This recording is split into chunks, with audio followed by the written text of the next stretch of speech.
Hey everybody, it's Psychic Hunter David. Well, today is Tuesday. And by the way, if you are visiting me here at the Colonnade for an in-person appointment, as of tomorrow for a whole month, I'm going to have to meet you downstairs at the lane entrance as they are formulating concrete at the back exit of the building from 131 Bloor. So we're going to have to meet at the back area here. That'll all be figured out when you book. I'll figure that out. I'll go downstairs and I'll meet you there. Anyway, this is interesting energy. Again, we're moving toward that eclipse in Taurus. I'm sure you've heard on a world level, I mean, tensions run high. There's a couple of dangers that's interesting. I wasn't really able to sleep that well last night. I was thinking a lot about Mars and Scorpio in its secondary home. And that energy, that intensity, that there's a vengeance that's happening. And of course, Scorpio, you just don't really ever spur them because they won't forget.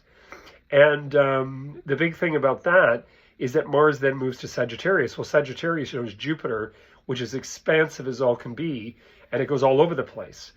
So all these things that are concurring, that it's, no way in any way at all possible is it to do with the acceptance of conflict on a world level, but it has to do with being able to diplomatically be careful that this doesn't get out of hand. There's a lot of things that I've heard, I don't know if it's true or not, of what's going on between China and America with warships. But let's just hope this does not become any kind of concrete reality. I think it's just a show of muscle, and let's just leave it at that. But the intensity to Saturday is really there, and Saturday concludes a cycle that started in the fall of 2021. And I've mentioned this before because then we were moving into eclipse season, Scorpio, Taurus, and then of course the nodes moved and all the rest of it. And it was a very, very intense time for all you Scorpios out there.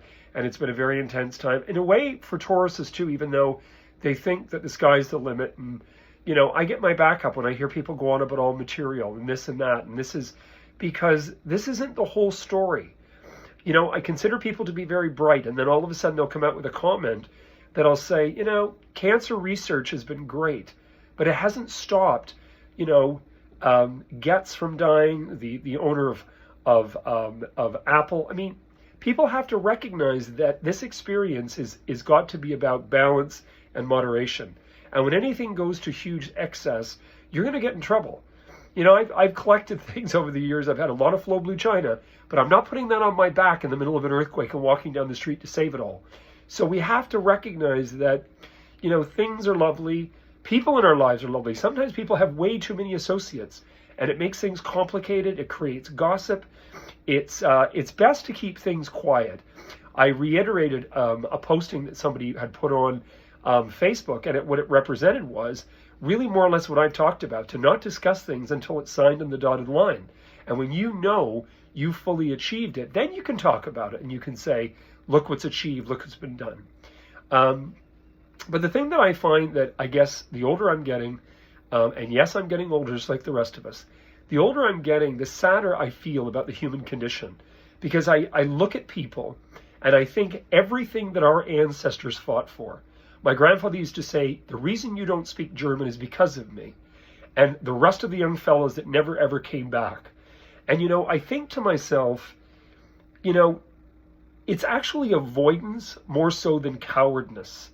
Cowardliness to me is just the epitome, especially having to stand up and finally say, hey, you know what, I'm gay, I'm going to go out into the world. And it's not so much to get out there and wear a flagrant costume. That can all be fun.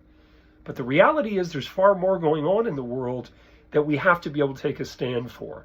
And as I mentioned in my last recording about everybody needs a Jimmy Stewart with Mr. Potter, I think it's being able to pay attention that bravery and tenacity and integrity are a huge component. And, it takes that to take a stand and to say enough is enough. Most people can't do that. They actually cower and they say, oh no, and leave well enough alone, and I'm going to suffer, I'm going to put up with it. And, it's a disgrace. My mother was such I've talked about her many times, a dynamic force. The woman was a beautiful woman. No one knew that she was part African-American ancestry, or actually African in her ancestry. And on top of that, she had so many dreams and then was in bed for 4 years during the end of the war with rheumatoid arthritis. But she took a stand. She developed a great career, physically challenged. She got out in the world. There was no welfare for people like this in those days. And on top of that, she gave birth, after they adopted me, to a little boy at 41 years old. So to me, that's the story of someone that has achieved. Yes, the world lost her at 56, but you know what? Again, it takes tenacity.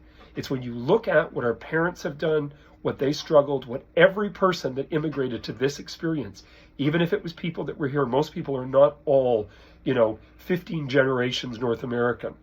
We all have that story. And it's being able to look at that, especially when we go through such intensity as that eclipse next Saturday, or this coming Saturday, to be able to really look at life and say, wait a minute here.